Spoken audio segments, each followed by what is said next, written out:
Comic Boom. Hey guys, Comic Boom here for my top 20 picks for 2019 of the big two of DC and Marvel. And so there's 20. And the reason why I'm sticking to the big two of DC and Marvel is because, quite frankly, DC and Marvel don't really hold a candle to the incredible amount of quality, high quality independent titles that came out in 2019. 2019 was a great year for comic books, but it was not a great year for great DC and Marvel comic books. There's some highlights. There are some really good DC comic books that came out. Obviously, Doomsday Clock was one of them. Deceased was another. Marvel had some clear successes with Jonathan Hickman's House and Powers of X. And some people really like the War of the Realms. And there's some other miscellaneous highlights in there like Daredevil, which I'll get to. But in any event, I just wanted to focus on Marvel and DC. But I wanted to make clear that this is in no way an insult to the independent titles. And in particular, Valiant Comics, or Valiant. I love Valiant Comics. They're my favorite. Almost every Valiant comic I read is better than a Marvel or DC title, if I'm brutally honest. And I think I'm going to start reviewing those titles in the new year. So I just wanted to be clear about that.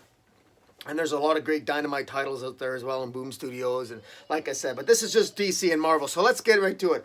Number 20 on this list is, and I got to switch hats to a Marvel, is the Powers of X. Powers of X, House of X by Jonathan Hickman.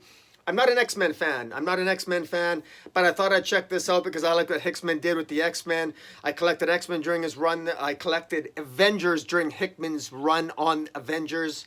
And I did collect Secret Wars, and I thought he did a reasonably good job on that. And then I stopped collecting a lot of Marvel for a while. But I've never been an X-Men fan, and I thought I'd check it out. Now, full disclosure, I just collected Powers of X and House of X, and that was it, and I stopped. But I have to admit, he did a really good job here, and he whetted the appetite. I put it at number 20 on the list because he didn't whet my appetite enough.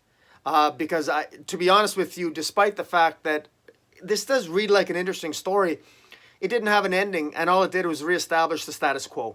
So even though it created a lot of interesting plot points, and it made me ask a lot of questions, it's quite obvious. And what really annoyed me about it was, okay, now I gotta involve myself in another 4 or 5 in an endless series of Marvel regurgitations of X titles, and it's such a missed opportunity by Marvel.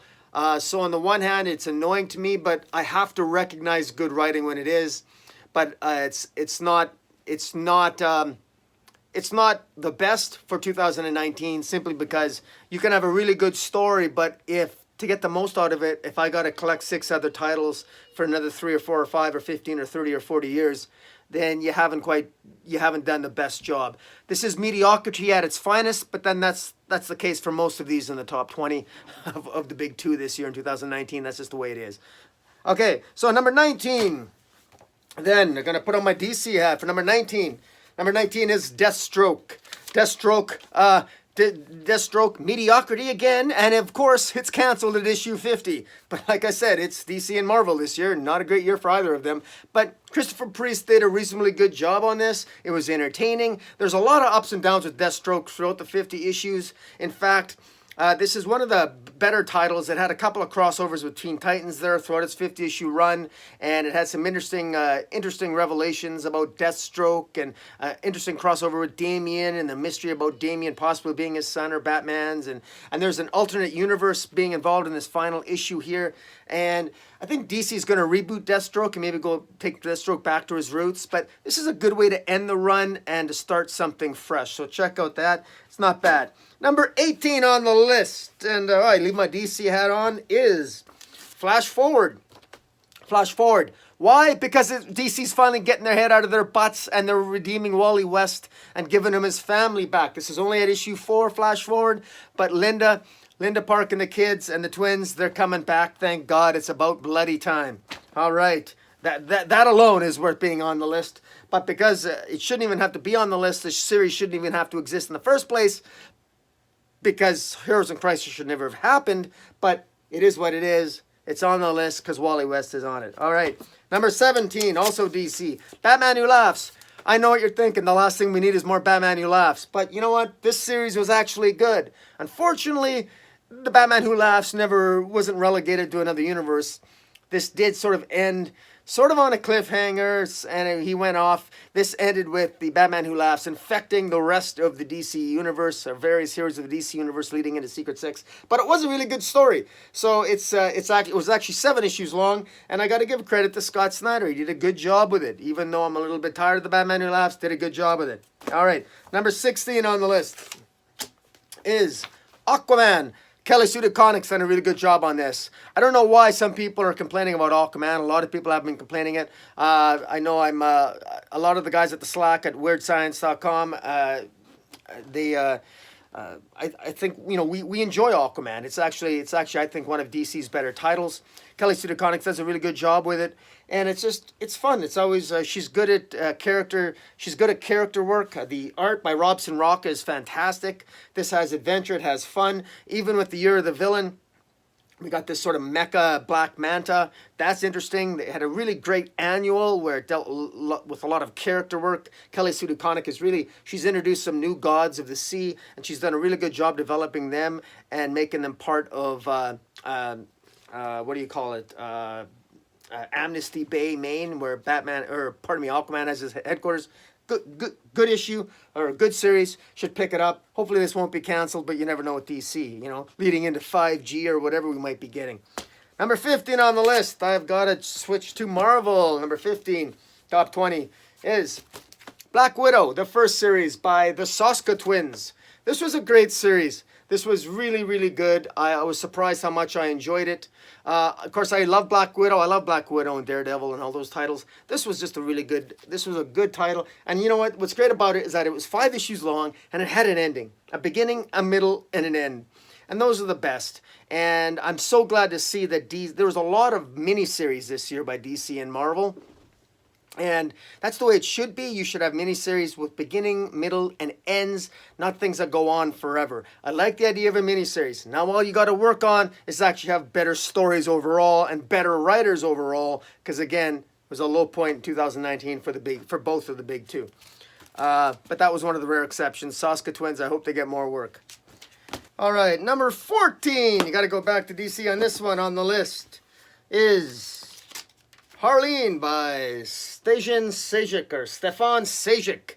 This is a great origin story for Harley Quinn. It doesn't break any new ground, but it tells it in a very believable fashion and in a very linear, easy to read fashion that is the gorgeous art of Stefan Sejic. Does a really good job, and you really understand how Dr. Harleen Quinzel could have become fascinated by the Joker. And the manner in which it is written is just very well done. It's a Black Label series. So surprisingly enough, there's not a lot of development of Poison Ivy in it, but I think that's going to be probably for a subsequent issue or a subsequent series or a second series, Black Label by Stefan Sejic. He can draw very adult-orientated, sort of like naughty situations, so to speak.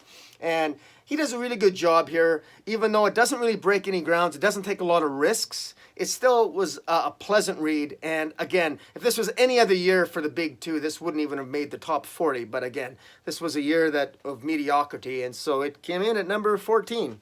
All right, so number 13 at DC is Far Sector. The fact that this even made the list is another sign that there's slim pickings in the big two, but it is what it is. But Jamel Campbell here is his art alone is fantastic. So just from Jamel Campbell alone, his art is so fantastic with this new Green Lantern tale that it probably would have been in my top 30 in any other year. But as it stands now, it's number 13, and it's not bad. Arthur N.K. Jemison tells the tale of a relatively new Green Lantern that is relegated to a far-off universe where she has to solve a murder, and she has to overcome, I guess you could call different types of alien prejudices and racisms on another planet. And it's very well written. It's very well written. The dialogue is very interesting. The art is fantastic. It's definitely worth checking out.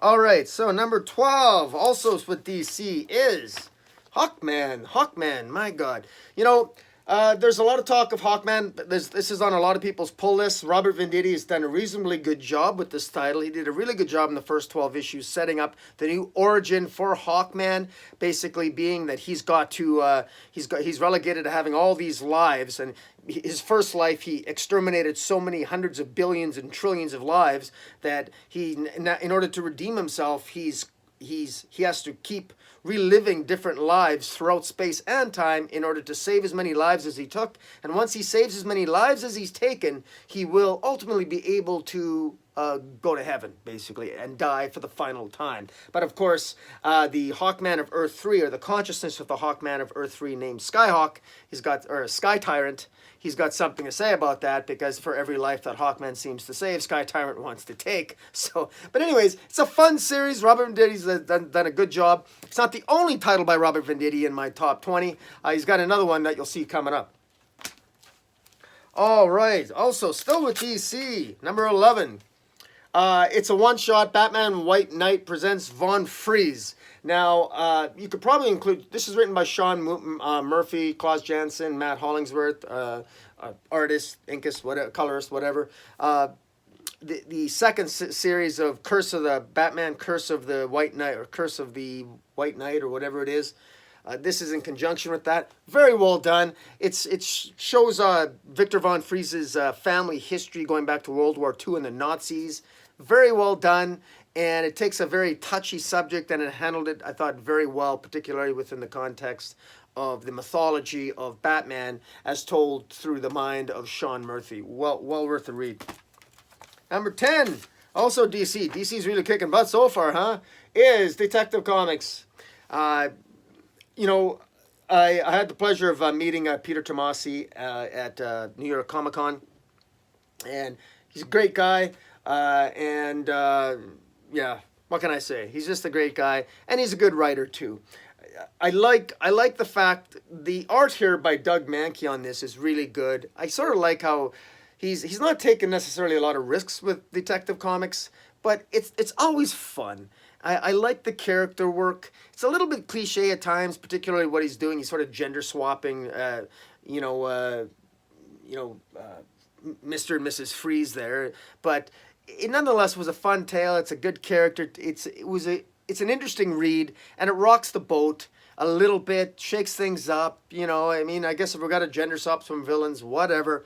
But it was fun. Again, a mediocre year for DC, and nothing that's going to be memorable in Batman lore by any stretch, but still much better than most of the other DC titles that have come out in 2019. Now, finally, I get to put on a Marvel hat here. Coming in at number 9 is Jane Foster Valkyrie. Now, I love Jane Foster Thor, and Jane Foster Valkyrie is just carrying on with the great writing. Now, Jason Aaron, of course, wrote Jane Foster Thor, and Al Ewing is just a great writer, and he's taken it. And now that Jane Foster is a Valkyrie, I like the story concept. It has led to some very interesting stories in the first 6 issues, because now she not only, of course, can she's very powerful in her own right and has her own power set. She has the ability to transport souls who have died, of warriors who have died, to Valhalla, to heaven, and that there's a lot of mythology wrapped up in that, and a lot of new mythology that Al Ewing is playing with as the writer here, and it's a lot of fun. And the art here, I don't know, I really enjoy it. I really like the concept here. Doctor Strange appeared in this issue, and I like the fact that she works at the hospital. She reveals her secret identity. She works in the morgue, so she works with the dead. There's so many interesting angles that one could take on this title, and I'm very glad that we still have Jane Foster, and that she's still among the superheroes we can enjoy. All right, number 8, and I'm leaving on the Marvel hat, is Kelly Thompson. Kelly Thompson, this has got to be one of the most enjoyable success stories to come across for Marvel. Kelly Thompson has come such a long way. I remember back up for my daughter, I was collecting Gem Gem and the Hologram comic books that Kelly Thompson was writing, and she even wrote some. I think she even wrote some other children's stuff too. Was it I can't remember the Brownies or the My Little Ponies. I think she wrote some of them too. I think. Anyways, I'm enjoying Kelly Thompson. I think she's done a pretty good job on Captain Marvel. When I think how much I dislike Captain Marvel at Civil War II, she's made Captain Marvel likable again, and it's not really reconcilable. When you look at how terrible Captain Marvel was written under Bendis before he left Marvel, I should have known he had wrote Superman terrible too. But you know, as badly as Bendis bastardized Captain Marvel, Kelly Thompson has sort of healed the wounds that Bendis inflicted upon the character in Civil War II. So good job, Kelly Thompson. Now, number 7 is, got to put on my DC hat, and that is Silencer. Now, Silencer, of course, unfortunately, was canceled at issue, I think, 18 or 19. But Silencer was a really great issue. And a great issue. It was a great series, and it's probably one of the most interesting new characters that DC has had. As a matter of fact, she's such a new, interesting character that Steve Orlando has actually recently tried to put her in the pages of Wonder Woman to try to make Wonder Woman a little bit more exciting. It never worked, by the way. Wonder Woman is still as boring as ever. But anyways, this was one of the more key issues because it introduced a new villain in the DC universe called Smoke, and this character, Legend, she's an assassin, but she's an assassin with a family, and she has to juggle between the two, and it's sort of like a modern day woke version of Lady Killer, except it's not too much of the wokeness. And speaking of which, I wish Joelle Jones would go back to writing Lady Killer again and get away from Catwoman, because Catwoman's not working for Joelle Jones, but that's another topic. But anyways, Silencer. All right, so coming in at number 6 then for DC is Robert Venditti again. He's writing Freedom Fighters. That's 2 on the list. I mean, he has Hawkman on the list, and now he's got Freedom Fighters at number 6. Freedom Fighters, what can I say about Freedom Fighters? This is just a lot of fun. It takes place on Earth 10, so it's actually incorporating much of the multiverse. That's one of the things that DC's doing wrong, is that they're just failing utterly to properly utilize all the vibrant, different types of Earths that they have within their multiverse. And it's really good to see that they're not afraid to have, you know, they don't call them Nazis, but they're fighting Nazis. They call them Ratsies here, probably to avoid all the cultural flame wars that seem to arise whenever you mention the word Nazi in social media. But they call them Ratsies here in an America where the Nazis won World War II, and how does a modern day America come back from that to defeat the modern day Nazis called Ratsies? And of course you got the Overman here, the cyborg Overman, which is a pretty cool character. Just a great series overall. It's at issue 10 right now. It's a 12-issue series. Unfortunately, it's not going to be continuing, but I wish it was, because it deserves it. All right. Coming in at number 5, and I can't believe I'm saying this, but it's actually a Bendis-written comic, and it's the Batman universe.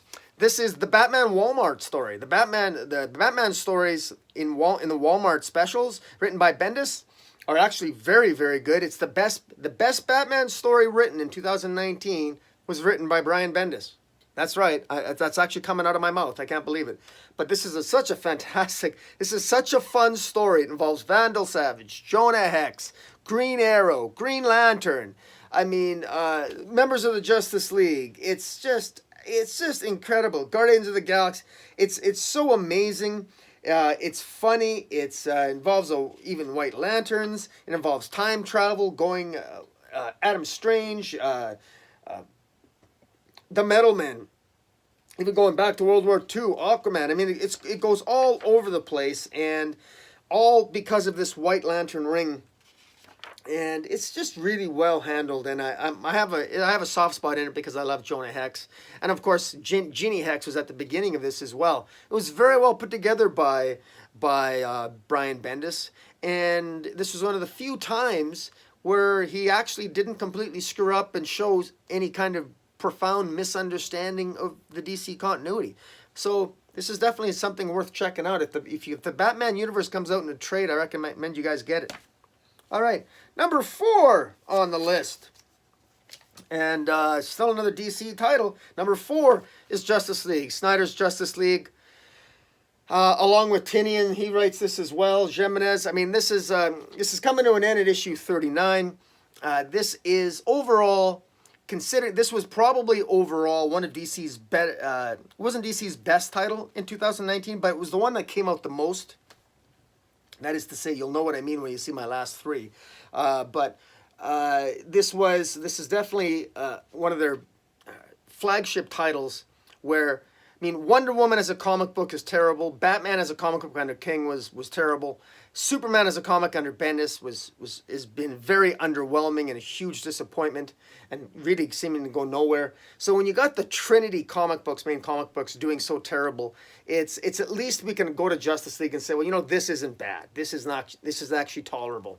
Now, there's a lot that you can criticize about it. There's still a lot of confusion about what exactly all the 7 forces are. Only 2 or 3 of them really are explained. Perpetua, though, is an interesting villain, but it's wrapping up very quickly, and unfortunately, it's not being wrapped up in the pages of Justice League. Perpetua is going to ultimately end up battling or trying to recruit the Batman Who Laughs, and they're fighting Lex, and that's taking place in a different series, while Snyder's run ends in 39. It's very messy, but it had some high points in 2019. In particular, issue 25 with Superman, where it really dealt with the hope that Superman provides and the interplay and the juxtaposition of Batman's methodology versus Superman's inspiration. It was very well done by Snyder, and it definitely put it high on the list for 2019. All right, number 3, I'm going to say Doomsday Clock. That's right, it's not number 2 or 1. Doomsday Clock is not number 1. Wow. Number 2, by the way, is a Marvel title, if you can believe that. But number 3, Doomsday Clock. What can I say about Doomsday Clock? The metaverse. The metaverse is something upon which hope. Superman is the North Star. Jeff Johns, you did an amazing job with this. Only 4 issues came out in 2019, but it was enough to wow me. And Gary Frank, man, the art is just fantastic. What can you say? This is, I can't wait. I hope the Mime and the Marionette, which were my favorite characters in here, I hope to see them have their own series in the months to follow in 2020, although I won't hold my breath, because DC really seems to be directionless flowing into 2020, notwithstanding how great Doomsday Clock was. And just as a quick aside, isn't it sad that DC has seemingly abandoned how fantastic Rebirth was?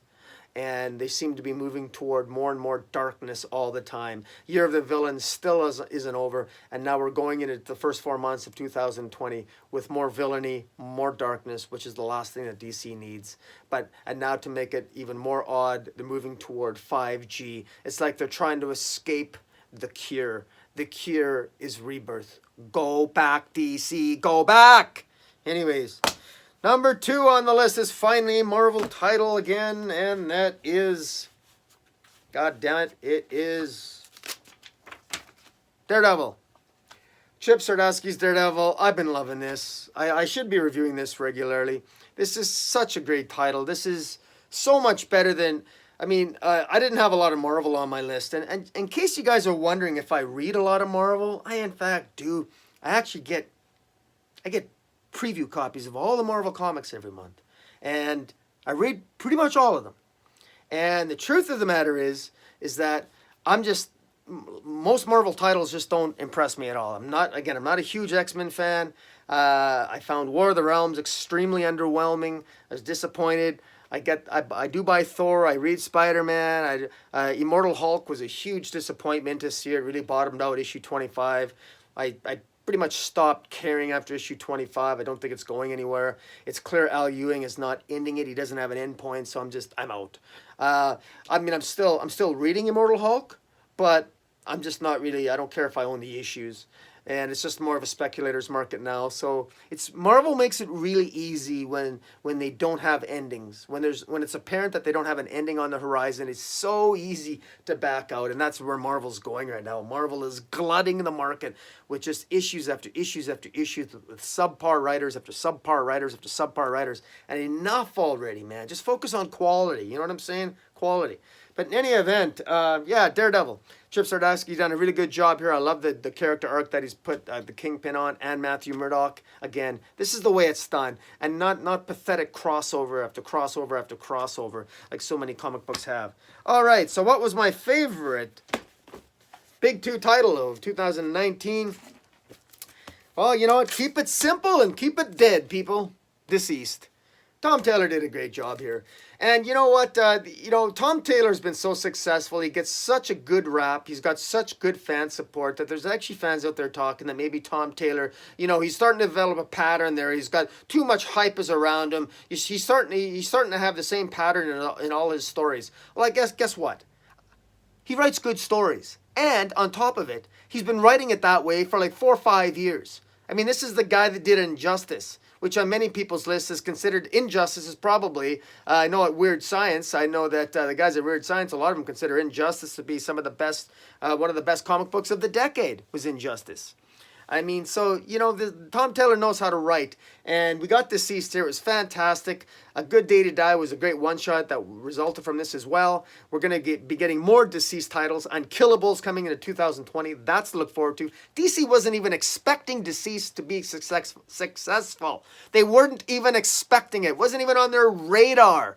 And you could tell because and the reason why you could tell is that they panicked. They saw that, oh my God, people are actually buying this. And so what did they do? They pumped up a bunch of variant covers, which were ugly. It's like they picked the worst artists they could, and they got variant covers. And I'm not talking about the variant covers for the series. I'm talking about variant Deceased covers for other DC titles. And they just weren't up to snuff. But you could just tell they were trying to milk the money train, so to speak. And this goes to show just the stupidity of DC editorial right now, which needs some serious reshuffling, i.e. firings. But anyways, it is what it is. Tom Taylor, you did a fantastic job here. Harrison on the art, great job. Heron, Giuliano, Barreto on the creative team. Great job overall. So there, guys, there you have it. That's my top 20 of the big 2. Tell me, I know that there's a lot that I could have put on there potentially, but this was a 2019 for DC and Marvel was a literal sea of mediocrity. A sea of mediocrity across the board. I could rant more. I could rant very, very little raving about Marvel and DC. So much to complain about with DC and Marvel this past year, but thank God for the independent titles because they really, really did an astoundingly good job. And maybe I'll do a top 10 of my top 10 independent titles because that's easy to do. And incidentally, all the Valiant titles, Bloodshot, Ray, Roku, all of them. I mean, that's just the tip of the iceberg. The Life and Times of Tony Harada, fantastic. All of them better than 90% of the comics that I just reviewed here in the Big 2.